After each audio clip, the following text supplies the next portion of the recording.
Hello student, integral easy classes में आपका स्वागत है। आज हम विज्ञान विषय के अंतर्गत अम्ल और क्षार के बारे में पढ़ेंगे। पिछले वीडियो में विज्ञान का पहला पार्ट हुआ था, आज इसमें हम दूसरा पार्ट लेकर आए हैं। तो विज्ञान हम करके सीखेंगे आसान तरीके से।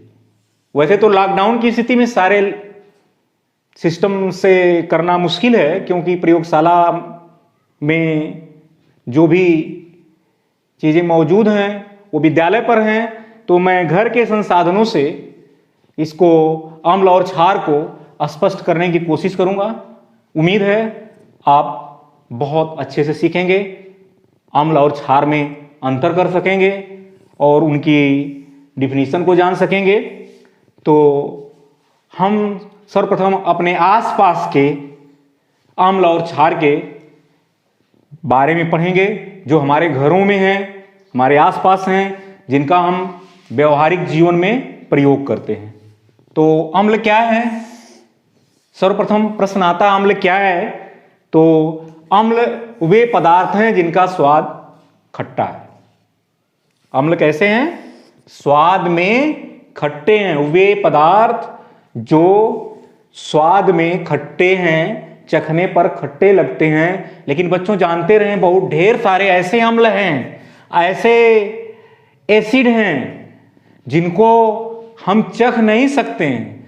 चखने से खतरा है, क्योंकि वो सांद्र एसिटिक एसिड हो सकती है और वो हमें जला सकती है, नुकसान कर सकती है, स्वास्थ्य के लिए हानिकारक हो सकती है, उससे जान भी जा सकती है। इसलिए कभी भी जब तक हमको पता न हो कि वो कौन सा अम्ल है, उसको हमें चखना नहीं चाहिए। उसकी जांच के लिए अन्य तरीके हैं कि वो कौन सा अम्ल है या क्षार है।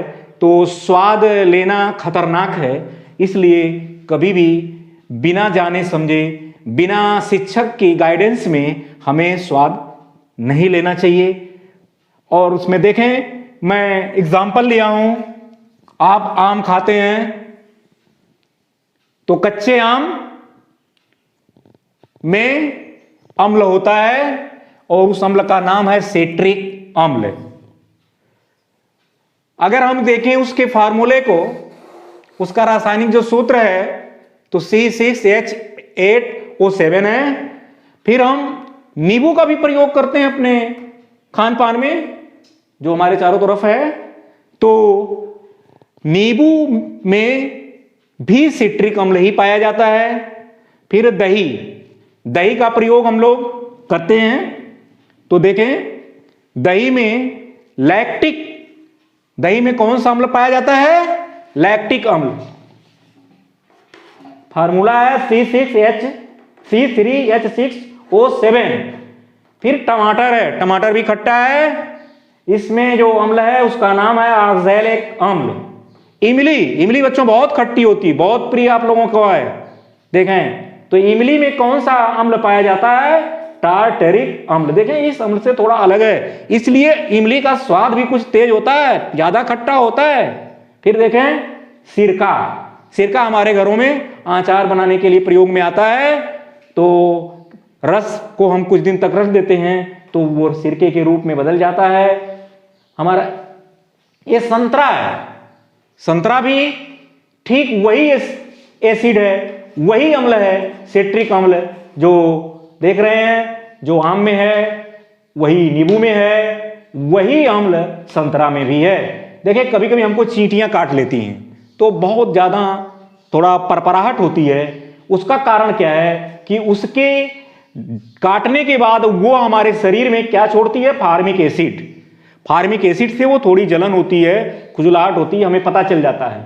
एक नेटल का डंक होता है। नेटल क्या चीज है? एक जंगली पौधा है।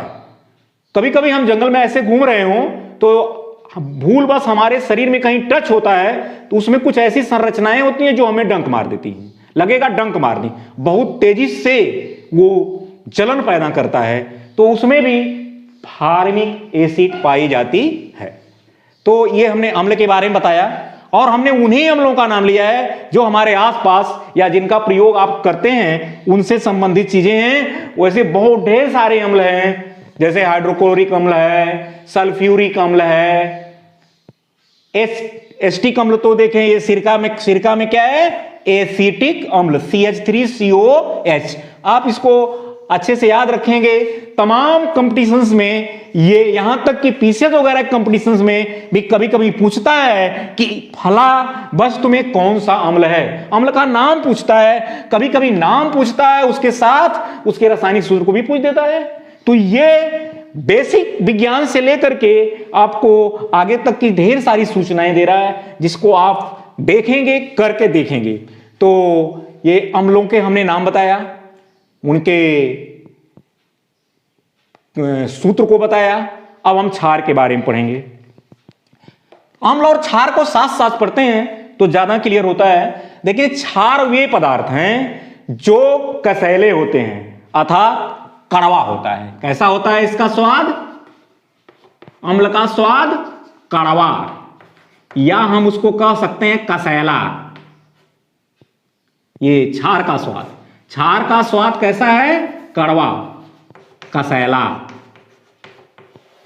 क्षार कैसा है? कड़वा है, कसैला है। उदाहरण के रूप में आप सोडा देखें जिससे खाना बनता है, बेकिंग सोडे को, तो उसका स्वाद भी कसैला है। और आप देखें चूना भी हल्का सा थोड़ा सा अगर जबान पर कभी पड़ता है वो भी कसैला स्वाद है।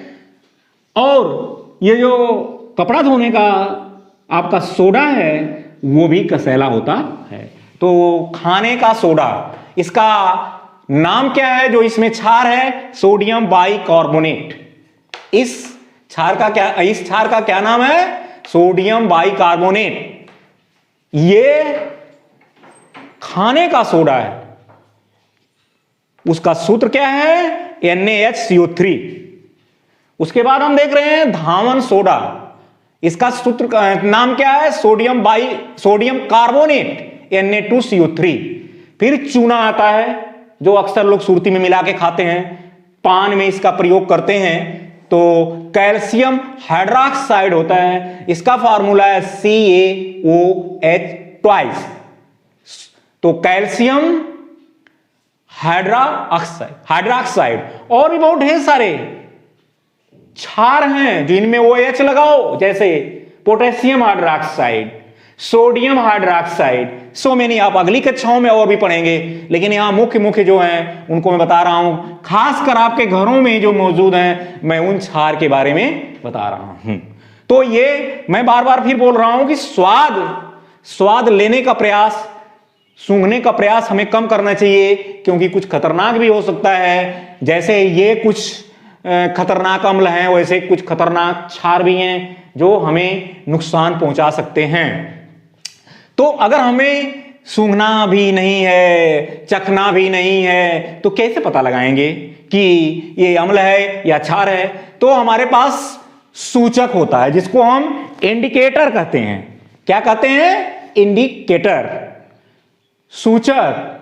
तो कुछ प्राकृतिक सूचक हैं जो प्रकृति में पहले से मौजूद हैं, उससे हम टेस्ट करते हैं। उसमें एक हल्दी है। हल्दी कैसा है? एक प्राकृतिक सूचक है। तो हल्दी को हम जब चूने के पानी में, हल्दी को जब चूना में या धोने के सोडा में मिलाते हैं तो देख रहे हैं इसका रंग बदल रहा है, भूरा लाल। देख लें, ये हमने किया क्या था? सफेद कागज को लेकर के हल्दी के घोल में डुबो दिया था।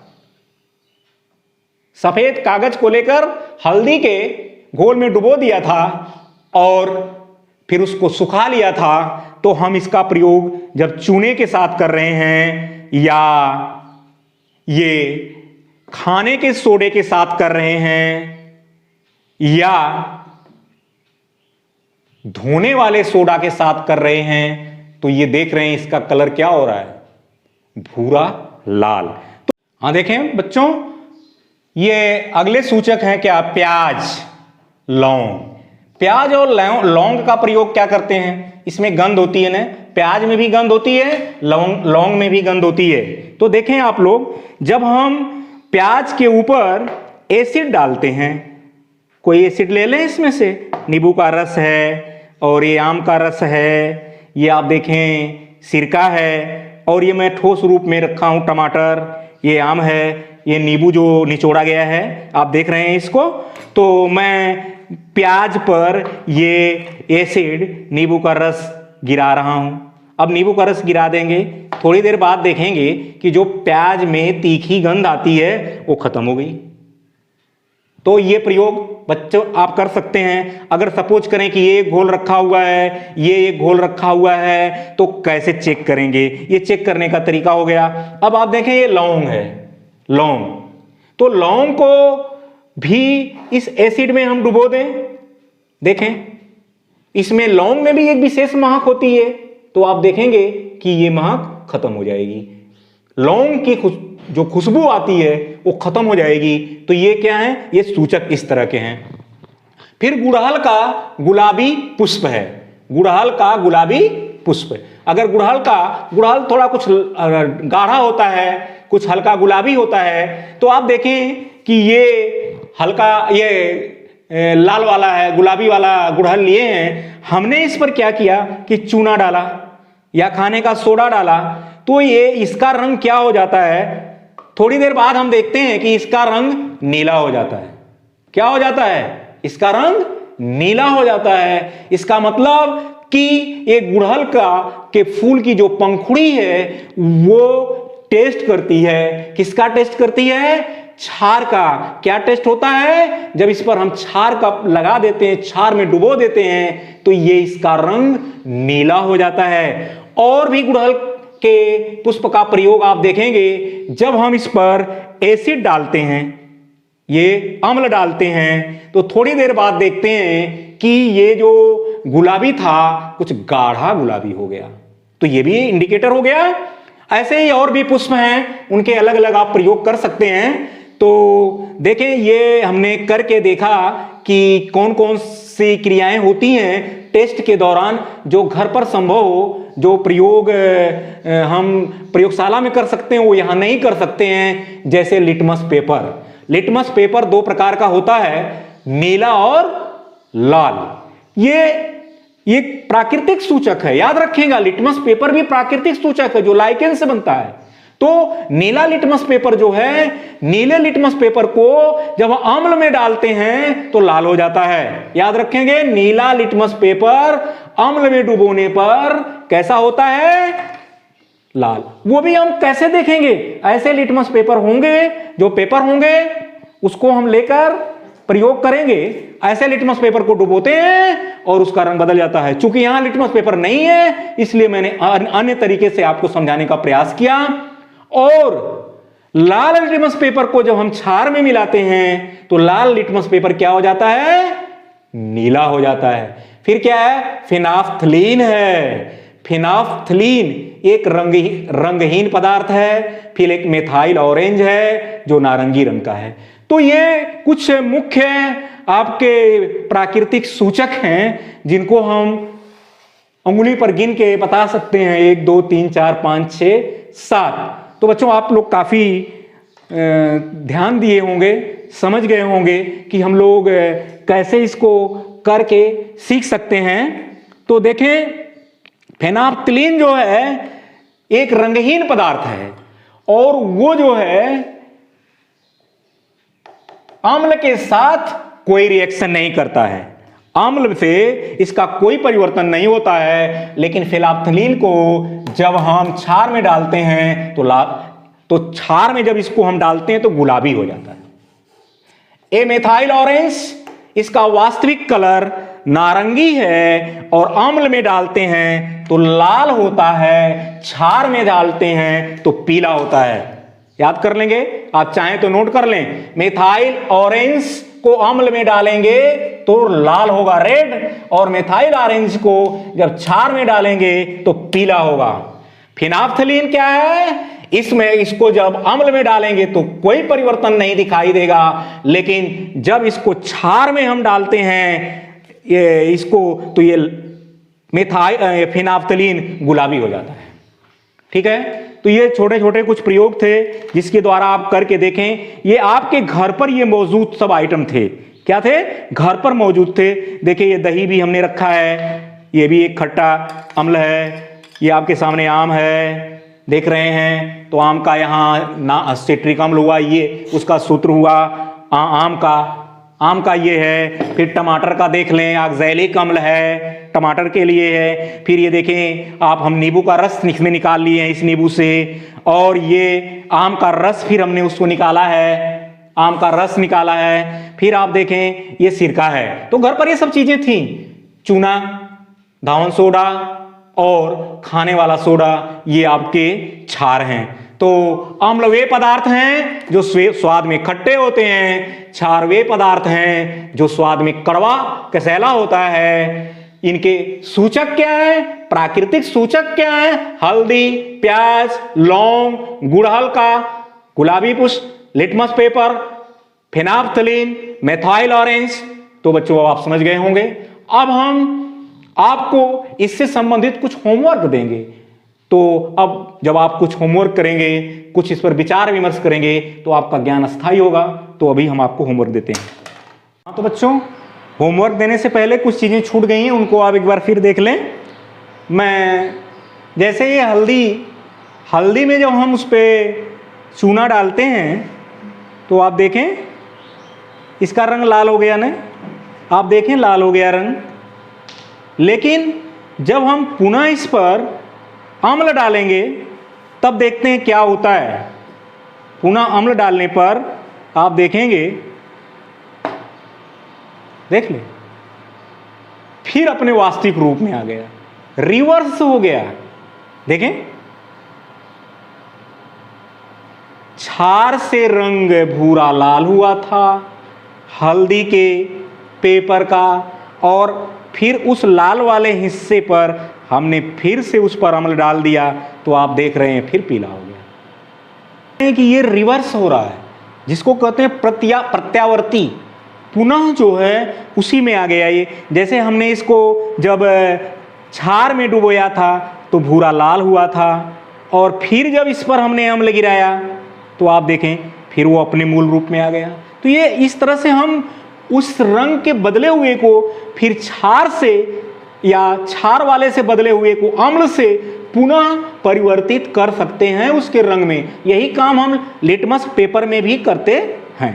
तो अब हम आपको होमवर्क दे रहे हैं। देखें, यही काम हम यहाँ भी किए हैं कि जब हम इसको क्षार में डुबोए थे तो नीला हो गया था, लेकिन पुनः हमने इस पर थोड़ा अम्ल डाला तो देख रहे हैं फिर धीरे धीरे ये गुलाबी की तरफ बढ़ रहा है।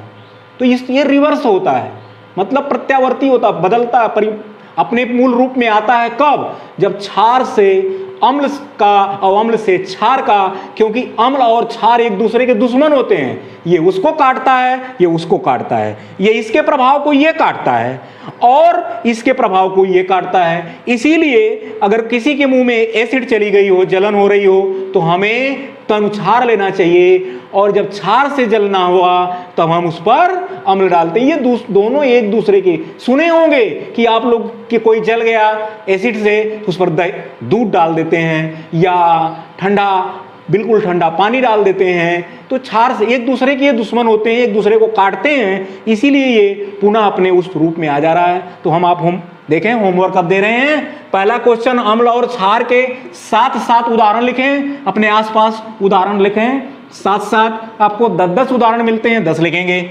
और अम्ल और क्षार संबंधी प्रयोग घर पर करें। कहां करें? घर पर इनको करें, करेंगे ज्ञान स्थायी होगा। ये करके आप, जैसे मैं बता रहा हूं, फिर देखेंगे तो निश्चित तौर से आपका ज्ञान स्थायी होगा। ये सारी चीजें आपके घर पर मौजूद हैं। फिर देखें, मैंने कुछ सूत्र लिखा था, उन्हें याद करें। तो आप अभी देखा, पीछे मैंने लिखा था ब्लैक बोर्ड पर, आप लिखे होंगे। उन सूत्रों को याद रखें, वो बहुत ही यूजफुल हैं, उनकी जरूरत आपको बार बार पड़ेगी। तो आपने देखा कि हमने अम्ल और क्षार से संबंधित कॉन्सेप्ट को क्लियर किया, आप अच्छे से समझ गए होंगे।